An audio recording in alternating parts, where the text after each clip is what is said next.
नमस्कार दोस्तों, कैसे हैं आप। मैं तारा आज आपको सुनाने जा रही हूँ श्री प्रयाग शुक्ल जी की कृति उजली हंसी। प्रयाग शुक्ल जी का जन्म 1940 में कोलकाता में हुआ। इन्होंने श्री रविंद्रनाथ ठाकुर की मशहूर गीतांजलि का हिंदी भाषा में अनुवाद भी किया। इन्होंने कई और भी अनुवाद किए, इसलिए इन्हें साहित्य अकादमी का अनुवाद पुरस्कार भी मिला। ये एक पत्रकार भी थे और अनगिनत कहानियों, कविताओं, उपन्यास के लिए मशहूर रहे।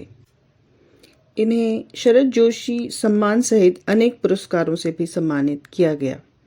तो आइए सुनते हैं इनकी लिखी कहानी उजली हंसी। उस पल विकास को ऐसा ही तो लगा था कि 60 पार कर चुकी मानसी ने जो हंसी अभी हंसी है, उसमें मानसी का चेहरा आज का नहीं बल्कि 12-13 साल की किसी किशोरी का चेहरा है। यानी जब वे हंसी हैं तो 12-13 वर्ष की लगी हैं।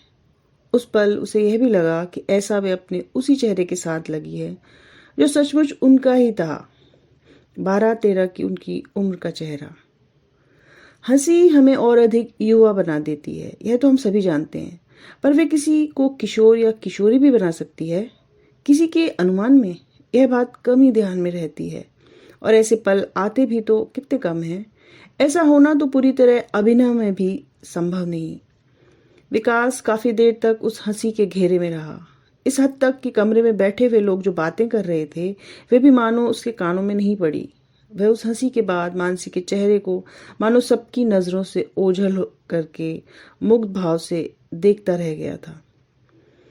बड़ी भाव प्रवण आंखें, कुछ गोल सा ही चेहरा, आंखों पर गोल चश्मा, कितनी उजली, कितनी निश्चल थी वह हंसी। उसके होठों और नाक से ऊपर जाकर आंखों और माथे पर उछलती हुई सी चढ़ गई थी वह हंसी। कमरे में कुछ ही तो लोग थे, कुछ आ जा भी रहे थे। स्नैक्स परोसने वाले, घर के युवा, कभी प्रशांत बाबू, कभी मानसी को कुछ कहकर बताकर चुपचाप लौट जाने वाले। विकास और उसकी पत्नी करुणा तो वहां थे ही। यह संयोग ही था कि जिस होटल में विकास और मानसी ठहरे हुए हैं, उसकी बेकरी शॉप में अचानक ही प्रशांत को मानसी दिखाई पड़ी थी आज सुबह। विकास और करुणा उस वक्त बस यूं ही होटल की लॉबी में बैठे थे नाश्ता करने के बाद। बेकरी शॉप लॉबी में ही एक और थी। जैसे ही मानसी ने विकास को देखा, वह उसके स्वागत में खुशी से पलटी थी और अपना हाथ उसकी ओर बढ़ाया था। प्रशांत बाबू ने भी पलटकर मुस्कुराकर उसे देखा था और फिर उन्हें शाम के लिए घर पर आमंत्रित कर लिया था। विकास ने ऐसी बहुत सी शामें बिताई हैं, किसी पार्टी में, किसी मित्रजन के घर में, जहां ड्रिंक्स और स्नैक्स होते हैं, खाना खाने से पहले बातें होती हैं, कभी कभी बहसें भी। सारी पुरानी यादें सुनी सुनाई जाती हैं। बीच में कोई उठकर आराम से सिगरेट पीने चला जाता है, कोई फोन सुनने के लिए, और अगर पार्टी बड़ी हुई तो मेहमानों का आना जाना भी लगा रहता है। पर आज की बात अलग है। अब किसी को आना जाना नहीं है। प्रशांत बाबू और उनकी पत्नी मानसी के घर वह और करुणा ही तो आज विशेष रूप से आमंत्रित हैं। बस विकास बाबू ने अपने एक पड़ोसी मित्र सुजीत और उनकी पत्नी संध्या को भी बुला लिया है। उनसे तो विकास का परिचय अभी अभी हुआ है और ये सच है कि जिन्हें वह परिचित कह सके यहाँ, वह तो मानसी ही है। उसके कॉलेज के दिनों के मित्र। रह रहकर कॉलेज के दिनों में कई अड्डों की याद आ जा रही है। कॉफी हाउस की, जहां उसने कभी सिर्फ मानसी के साथ, कभी कुछ और मित्रों के साथ कई दोपहरें और शामें बिताई हैं। रात 8-9 बजे गर्ल्स हॉस्टल पहुंच जाने से पहले मानसी को मानो और कोई जल्दी नहीं होती थी। पिता असम के एक चाय बागान में अधिकारी थे। मानसी फॉरवर्ड विचारों वाली थी और हॉस्टल में रहने के कारण कई तरह से आज़ाद थी, जो लड़कियों के लिए आमतौर पर हमारे समाज में बरती जाती हैं और उस जमाने में जिनकी पकड़ और मजबूत थी। उसने सुना करुणा से मानसी हिमाचल प्रदेश की किसी यात्रा का साझा कर रही है। बात निश्चय ही करुणा के कॉलेज के दिनों से शुरू ही होगी, जब वह शिमला में पढ़ती थी। इस बीच विकास का ध्यान कुछ बट गया था। बात शुरू कैसे हुई थी? हिमाचली यात्राओं की। यह वह सुन नहीं पाया था। मानसी और करुणा को बातें करते देखकर उसे बहुत अच्छा लग रहा है। उसने कभी सोचा नहीं था कि जीवन में कोई ऐसा दिन भी आएगा जब मानसी और करुणा इस प्रकार एक दूसरे से मिलेंगी। शादी के बाद मानसी ने उसके कॉलेज के दिनों की कुछ तस्वीरें देखी थी एक एल्बम में। और कुरेद कुरेद कर मानसी के बारे में जानकारियां इकट्ठा करती रही। मानसी को लेकर उसकी जिज्ञासाओं के पीछे वह एक अलग सी तस्वीर भी है जो करुणा को कुछ परेशान कर रही थी। यह बात विकास को समझ में आ गई थी। पिकनिक की एक तस्वीर में मानसी बड़े प्यार के साथ विकास की ओर एक कौर बढ़ा रही है। उसमें मानो एक मनोहार भी झलक रही थी और एक और तस्वीर में वह उसका हाथ अपने हाथ में लिए हुए है और उससे कुछ कहती हुई मालूम पड़ रही है। यह सच है कि मानसी कितना तो ख्याल रखती थी विकास का। उसे विकास की स्थिति मालूम थी कि वह ट्यूशन करके अपनी पढ़ाई पूरी कर रहा है, सो उसे किसी न किसी बहाने कोई भेंट देने के अलावा वह बहुत रिक्वेस्ट करके कॉफी हाउस में बिल भी शेयर करती रही है। ये कहते हुए उसने पिछली बार कुछ भी तो नहीं दिया था, जबकि सच्चाई यह होती थी कि पिछली बार तो समूचे बिल का भुगतान उसने किया होता था। थोड़ी देर की बहस के बाद कुल मामले को मानसी एक अच्छी वकालती बहस के साथ अपने पक्ष में कर लिया करती थी, यह जानते हुए भी कि दूसरे पक्ष को और खुद उसे सच्चाई मालूम है।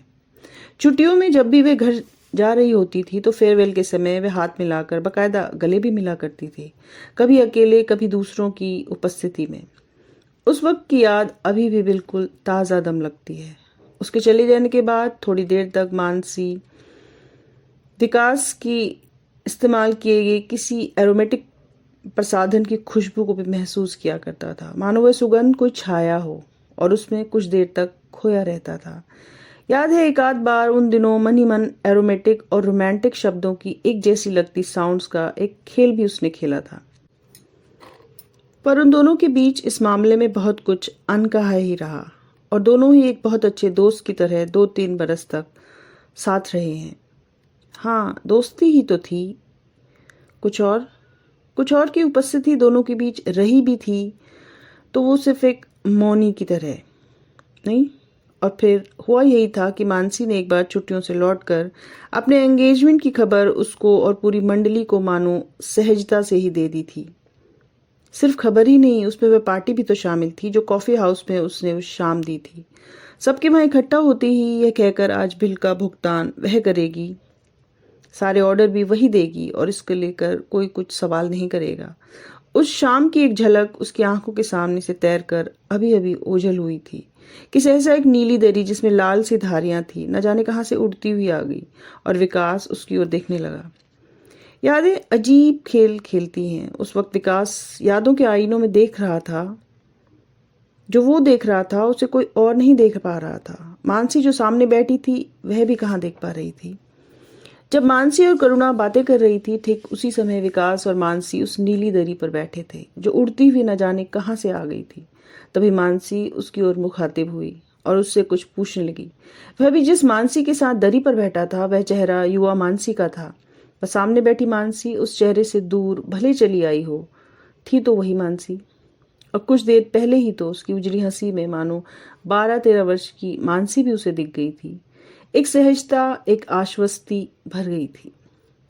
जीवन के प्रति थी यह आश्वस्ति मानो, और इस पल के लिए तो थी ही जिसमें मानसी, करुणा, प्रशांत, विकास और कमरे में मौजूद एक अन्य दंपत्ति और कमरे की सारी चीजें एक लय में बंधी हुई मालूम पड़ने लगी थी। जो भी हो, थोड़ी देर में वह नीली दरी फिर लौट आई। कहीं गायब से हो गए वो पल तब उभरे जब मानसी जीवनानंद दास की एक कविता सुनाते सुनाते उसके कंधे में टिक गई थी। किसी ने इस ओर कोई ज्यादा ध्यान नहीं दिया था क्योंकि यह सब तो उस मंडली के युवक युवतियों के बीच सहसा ही मानो बिना किसी कारण कभी न कभी घट ही जाया करता था। पर कंधा तो वो उस वक्त विकास का ही था और उस स्पर्श से अछूता नहीं रहा था, चाहे वो किसी मतलब के लिए या बेमतलब से ही हो। ये बारीक सी रेखा कभी कभी मिट जाती है या कहीं थोड़ी देर के लिए दुविधा कहीं गुम हो जाती है, जो मतलब या बेमतलब को लेकर किसी के मन में किसी बात को लेकर उठा करती है।